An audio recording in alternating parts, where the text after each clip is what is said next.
आपके अपने YouTube channel पे जूनियर भाई की पढ़ाई। दोस्तों आज हम कुछ मोस्ट इंपॉर्टेंट रूल्स को डिस्कस करने वाले हैं सब्जेक्ट वर्ब एग्रीमेंट से रिलेटेड। तो दोस्तों अगर अभी तक आपने मेरा प्रीवियस वीडियो नहीं देखा है जो कि सब्जेक्ट वर्ब एग्रीमेंट पे बेस्ड है तो आप उसे देख लीजिए, वो आपके लिए बहुत ही यूजफुल होने वाला है। तो चलिए दोस्तों आज हम स्टार्ट करेंगे रूल नंबर 6 से। प्रीवियस क्लास में हमने रूल नंबर 5 तक डिस्कस कर लिया था और आई होप आपको वहां तक सारे रूल्स क्लियर हैं। अब हमारा जो नेक्स्ट रूल है दोस्तों, रूल नंबर 6, वो बहुत इंपॉर्टेंट है और एग्जाम के पॉइंट ऑफ व्यू से तो ये बहुत ज्यादा ही इंपॉर्टेंट, रिपीटेड भी है दोस्तों, इसको तो आप रट लीजिए। हमारा रूल ये कहता है दोस्तों, व्हेन वर्ड्स लाइक, इसको याद रखें, मैंने सारे वर्ड्स लिख दिए, आपको सारा नोट डाउन करना है। When words like, as well as, along with, together with, in addition to, like, unlike, including, excluding, but, except, besides, जिस भी सेंटेंस में दोस्तों आपको ये लिस्ट का कोई भी वर्ड आपको सेंटेंस में दिख गया दोस्तों, जो आपका वर्ब होगा दोस्तों वो हमेशा हमेशा एग्री करेगा फर्स्ट सब्जेक्ट से।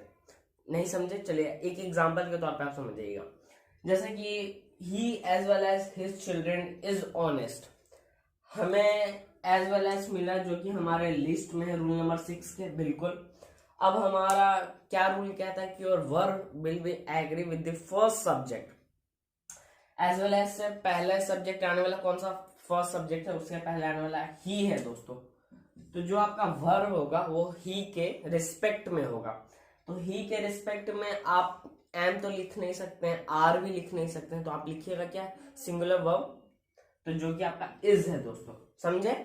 और आपको ये नहीं देखना है दोस्तों कि एज वेल एज के बाद वाले सब्जेक्ट को जो कि हिज चिल्ड्रन, आपको ये नहीं देखना, आपको हमेशा फर्स्ट बिल्कुल आपको मूव करना है पहले सब्जेक्ट पे, उससे आने वाले पहले सब्जेक्ट पे आपको मूव करना है। एक और एग्जांपल लेते हैं दोस्तों, you as well as she sings well, इसका मतलब हमें फिर से वो लिस्ट में वर्ड फ्रेज दिख गया दोस्तों।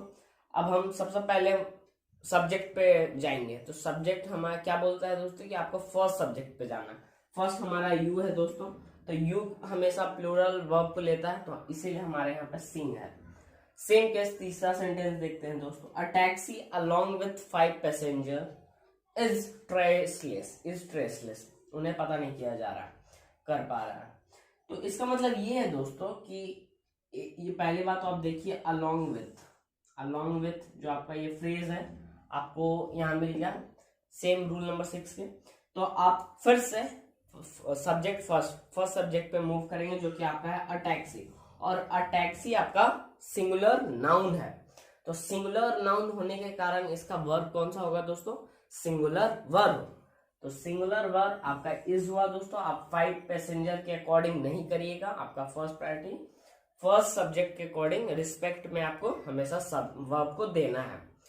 आई होप दोस्तों आपको ये रूल बहुत अच्छे से क्लियर है, आप इसे प्लीज नोट डाउन कर लीजिएगा। अब चलिए दोस्तों हम अगले रूल की तरफ मूव, चलिए दोस्तों अब बढ़ते हैं हम अपने अगले रूल की तरफ। अब हमारा जो रूल है दोस्तों वो रूल नंबर 7 है, और ये रूल हमें क्या कहता है दोस्तों, क्या बताता है, चलिए इसके बारे में जानते हैं दोस्तों। जब भी आपका सब्जेक्ट इस फॉर्मेट में हो, किस फॉर्मेट में, द प्लस एग्जेक्टिव, एग्जेक्टिव क्या होते हैं दोस्तों, क्वालिटी जो एक्सप्रेस करे, रिप्रेजेंट करे। जब भी आपका सब्जेक्ट द प्लस एग्जेक्टिव के फॉर्म में होगा, आपका जो सब वर्ब आएगा दोस्तों वो हमेशा हमेशा प्लूरल इन फॉर्म होगा। इसका मतलब आर, हैव, ये सब आएगा। फॉर एग्जाम्पल द रिच, यहाँ पे सेम सब्जेक्ट का फॉर्मेट हमें मिला दोस्तों, द आर्टिकल, रिच एग्जेक्टिव, तो सेम फॉर्मेट मिला। इसका मतलब ये है जो हमारा वर्ब आएगा वो प्लूरल इन फॉर्म होगा। तो आर हमारा एक प्लूरल वर्ब है। सेम नेक्स्ट एग्जांपल दोस्तों, the poor are honest, the poor are honest, the poor same subject का फॉर्मेट हमें मिला, द प्लस एग्जेक्टिव। इसका मतलब ये है जो हमारा वर्ब आएगा दोस्तों वो क्या होगा, प्लूरल इन फॉर्म, बिल्कुल सही। तो आई होप दोस्तों आपको ये रूल बहुत ही अच्छे से क्लियर है। If still you have a doubt please comment me in the comment section. चलिए दोस्तों अब हम अपने नेक्स्ट रूल की तरफ बढ़ते हैं दोस्तों। अब जो हमारा नेक्स्ट रूल है वो ये कहता है दोस्तों, किसी भी सेंटेंस में आपको ये सब वर्ड देख गए, कौन से word, people, folk, gentry, cattle, police, children etcetera, तो ये सब वर्ड अपने साथ हमेशा प्लूरल वर्ब को लेते हैं दोस्तों। फॉर एग्जाम्पल किसी एक सेंटेंस के एग्जाम्पल ले लेते हैं, सम पीपल डिसलाइक ट्रेवलिंग। यहाँ पे जो पीपल है दोस्तों वो हमारे लिस्ट में सबसे नंबर 1 पे है, और ये सब वर्ड अपने साथ हमेशा प्लूरल वर्ब को लेते हैं। इसको आप हमेशा नोट करिएगा दोस्तों। कैसे word? People, folk, gentry, cattle, police, children, कुछ और भी लिस्ट है, आप उन्हें देख लीजिएगा। ये सब वर्ड हमेशा ऑलवेज अपने साथ प्लूरल वर्ब को लेते हैं। एक और एग्जांपल देते हैं दोस्तों, द कैटल। फिर से हमारा जो कैटल है दोस्तों वो लिस्ट का है, तो द कैटल आर ग्रेजिंग, इसीलिए हमारा जो वर्ब आया दोस्तों वो प्लूरल इन फॉर्म था यहाँ पे। आई होप दोस्तों ये सिंपल सा रूल आपको क्लियर है, पर ये बहुत इंपॉर्टेंट है एग्जाम के पॉइंट ऑफ व्यू से। आप इसे प्लीज नोट डाउन कर लीजिएगा दोस्तों। अब चलिए हम अपने नेक्स्ट रूल की तरफ बढ़ते हैं। तो चलिए दोस्तों अब हम अपने नेक्स्ट रूल को देखते हैं। दोस्तों अब हमारा जो रूल नंबर 9 है वो ये कहता है, किसी भी सेंटेंस में जो आपका सब्जेक्ट हो वो इस फॉर्मेट में अगर आप पाते हैं, देखते हैं किस फॉर्मेट में दोस्तों, noun plus preposition plus noun. तो आपका जो सब्जेक्ट, जो आपका वर्ब दोस्तों, अब हम अपने नेक्स्ट रूल की तरफ बढ़ते हैं। दोस्तों जो हमारा रूल नंबर 9 है वो ये कहता है, किसी भी सेंटेंस में अगर आपको सब्जेक्ट इस फॉर्मेट में मिले, किस फॉर्मेट में, noun plus preposition plus noun, तो जो आपका वर्ब होगा दोस्तों वो हमेशा हमेशा एग्री करेगा फर्स्ट नाउन के अकॉर्डिंग। किस नाउन के अकॉर्डिंग? First noun. सेंटेंस में पहले जो नाउन आने वाला है उसके अकॉर्डिंग वर्ब का रिस्पेक्ट होने वाला है, उसी के अकॉर्डिंग वो चेंज होगा। दोस्तों साथ ही साथ मैं आपको ये भी बताऊं, जब भी आपको इस फॉर्मेट का कोई भी सब्जेक्ट मिले इस सेंटेंस में, तो जो आपका फर्स्ट नाउन होने वाला है ना दोस्तों, उसके पहले हमेशा आपका आर्टिकल द आएगा। ये रूल भी बहुत इंपॉर्टेंट है दोस्तों, आप इसको खुद से भी नोटिस कर सकते हैं। जब भी आपको कुछ ऐसा फॉर्मेट में मिले सब्जेक्ट, तो आपने नोटिस किया होगा कि नाउन के पहले, फर्स्ट नाउन के पहले हमेशा आर्टिकल द आता है। ये तो रही कुछ और बात दोस्तों। अब हम अपने मेन मुद्दे पे आते हैं। तो क्या बोला दोस्तों मैंने, कि वर्ब जो हमेशा एग्री करेगा फर्स्ट नाउन के अकॉर्डिंग। एक एग्जांपल लेते हैं, the cow of Ram. The cow of Ram, यहाँ पे काउ आपका एक नाउन हुआ दोस्तों, ऑफ आपका प्रीपोजिशन हुआ, राम आपका फिर से एक नाउन हुआ दोस्तों, और मैंने बताया कि द हमेशा आता है आर्टिकल दोस्तों, फर्स्ट नाउन के पहले द आर्टिकल आता है दोस्तों। तो हमारा इस सेंटेंस के रूल के अकॉर्डिंग क्या कहता है, वर्ब कैसे एग्री करेगा दोस्तों, फर्स्ट नाउन के अकॉर्डिंग। तो काउ तो हमारा सिंगुलर नाउन है दोस्तों, तो हमारा जो वर्ब आने वाला है दोस्तों वो भी सिंगुलर इन फॉर्म होगा, तो इज यहाँ पे बिल्कुल सही है दोस्तों। चलिए दोस्तों हम अपने नेक्स्ट एक और एग्जांपल देखते हैं। एक और, the water of this reverse is dirty. ठीक है, द पहली बात तो वाटर नाउन है दोस्तों, ऑफ फिर से प्रीपोजिशन है, दीज रिवर्स फिर से एक नाउन है दोस्तों, द फिर से आप देख सकते हैं आर्टिकल आया है दोस्तों फर्स्ट नाउन के पहले। अब according to the rule verb हमेशा एग्री करेगा फर्स्ट नाउन के अकॉर्डिंग। फर्स्ट नाउन हमारा वाटर है जो कि एक अनकाउंटेबल नाउन है, और अनकाउंटेबल नाउन हमेशा अपने साथ सिंगुलर वर्ब लेता है दोस्तों। तो वाटर हमेशा इज लेगा अपने साथ, जो कि एक सिंगुलर वर्ब है। तो ये भी सेंटेंस हमारा सही हुआ। आई होप दोस्तों ये इंपॉर्टेंट सा कॉन्सेप्ट आपको क्लियर है, आप इसे प्लीज नोट डाउन कर लीजिए दोस्तों। अब हम अपने नेक्स्ट रूल की तरफ बढ़ते हैं।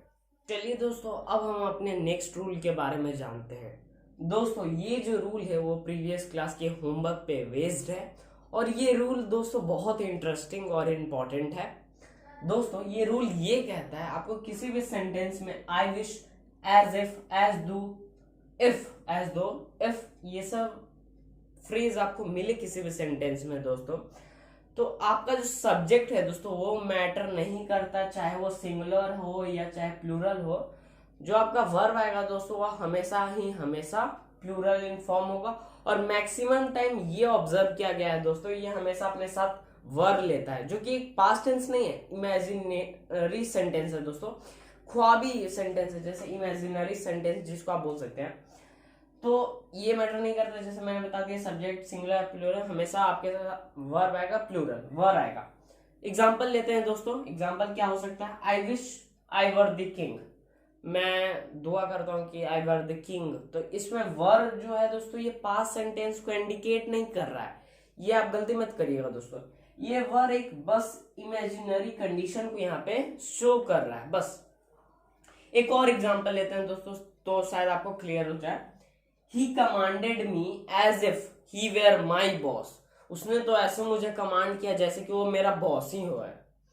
तो ये शो कर रहा है दोस्तों, कुछ इमेजिनेटिव सेंटेंस को शो कर रहा है। तो आप ये बिल्कुल ना समझे ये जो वर्ब है आपका दोस्तों इस सेंटेंस में किसी पास्ट टेंस को रिप्रेजेंट कर रहा है, बिल्कुल नहीं, बस ये कंडीशन शो कर रहा है दोस्तों। और कंडीशनल सेंटेंस पे भी मैं दोस्तों आपको एक डिटेल वीडियो लाऊंगा, तब तक के लिए आप दोस्तों इस रूल को याद रखिए।